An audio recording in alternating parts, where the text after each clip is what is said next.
Chapter 5. The Tree with Green Flowers.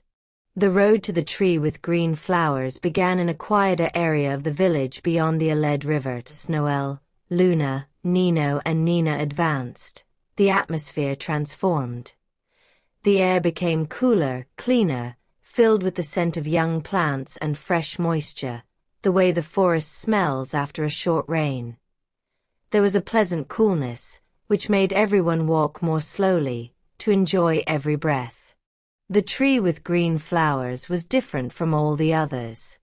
It was neither the tallest nor the most colorful, but it was entirely covered with large, shiny leaves, and its flowers shone in a pale green with silver edges. The flowers were not very large, but in a strange way, sometimes they seemed to move on their own, as if they were following the light or listening to the heartbeat of the forest. Nino and Nina stopped in front of it and looked up for a long time, fascinated. "It seems like a tree made only of green light," Nina whispered. "And it seems to breathe," Nino added. Luna smiled. "It is a very special tree. It is considered the calmest and wisest tree in the entire village." Noel approached and touched the bark with his palm. The wood was cold to the touch, but it exuded a calm, soothing energy. "This is where 𝖭𝖎𝖙, and their little boy, Rinny, live," Noel said, looking up at the house raised among the leaves. "They are very calm rabbits, and their house is built in perfect harmony with nature. A ladder woven from vines and wide branches descended from the tree, and at the top appeared a tall rabbit, with olive-green fur, gentle eyes and slow movements. He was 𝖭𝖎𝖙. "Noel, what a wonderful surprise!" His voice was so calm that it seemed that each word hung in the air like a leaf gently blown by the wind. He descended with measured steps and greeted them with an elegant bow. "Welcome to our tree. Please, climb. We are very pleased to have you as our guests." As they climbed, the green leaves rustled softly, like a discreet choir.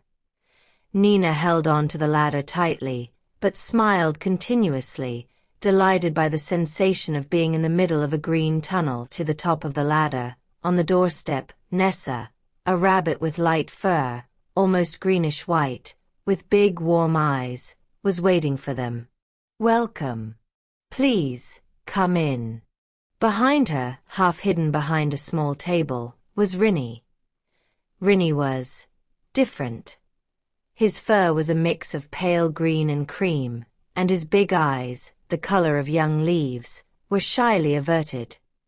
When he saw Nino and Nina, he took a step back, without making a sound. "This is Rinny," Nessa said gently. "He's a little shy at first, but he's a very good and very intelligent boy." Nino gave him a cheerful sign with his paw. "Hi. Do you want to play later?"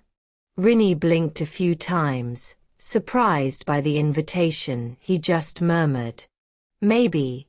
While Rinny was finding his courage, the house in the green flower tree revealed its tranquility. He was small, but very beautiful. The walls were made of light green wood, and the windows had frames carved in the shape of leaves. The smell of fresh tea and medicinal herbs wafted through the air. "This is where we live," Nessa said, seating everyone at the table. "We like simplicity." 𝖭𝖎𝖙 brought a tray of green tea made from flower petals, a tea known for its calming properties. "This tea is good for the heart and for clear thoughts," he said. "You will definitely like it." Noel tasted it first and nodded in agreement. "It tastes like a quiet morning after the rain." "That's exactly how we describe it," Nessa said, satisfied. Rinny only took his seat after everyone else had sat down. He pulled his ears forward, a sign that he was embarrassed, but his eyes followed Nino and Nina's every move, as if he was curious, but he didn't dare to come closer. "And you, little one," Luna said gently, "what do you like to do?" Rinny fidgeted a little, then answered in a whisper, "I like to draw leaves and animals and trees." Luna smiled broadly. How beautiful. Maybe you can show us something too? Rinny slowly stood up, went to a shelf and took out a large notebook made of pressed leaves. She held it out to the guests with shy pride. The drawings were amazing. Detailed trees, birds in flight, perfectly outlined leaves and animals from the 𝕗𝖊𝖌𝖊 forest rendered with incredible precision for such a small chick. Rinny, you are a true artist, Noel said sincerely. The yellow sunray triplets would have jumped up and screamed, but Nino and Nina were different.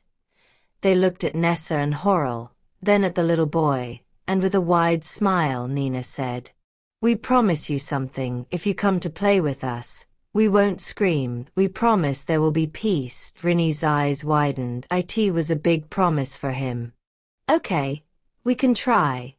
After they finished their tea, 𝖁𝖎𝖙 invited them to see the special balcony of the house. The balcony was surrounded only by huge leaves, so much so that it seemed like an open-air green room. From there, the entire village could be seen, and the sunlight filtered through the leaves like a natural stained glass window. "This is where we spend our evenings," 𝖁𝖎𝖙 said. "It's our place of peace." Nino, Nina and Rinny had already gone out onto the balcony and were playing silently with some large leaves, turning them into boats for a small lake, made from a bowl of water. Nessa noticed them, then said quietly, "I think Rinny needs friends who understand him. Thank you, Noel, for bringing yours." Noel touched her hand gently.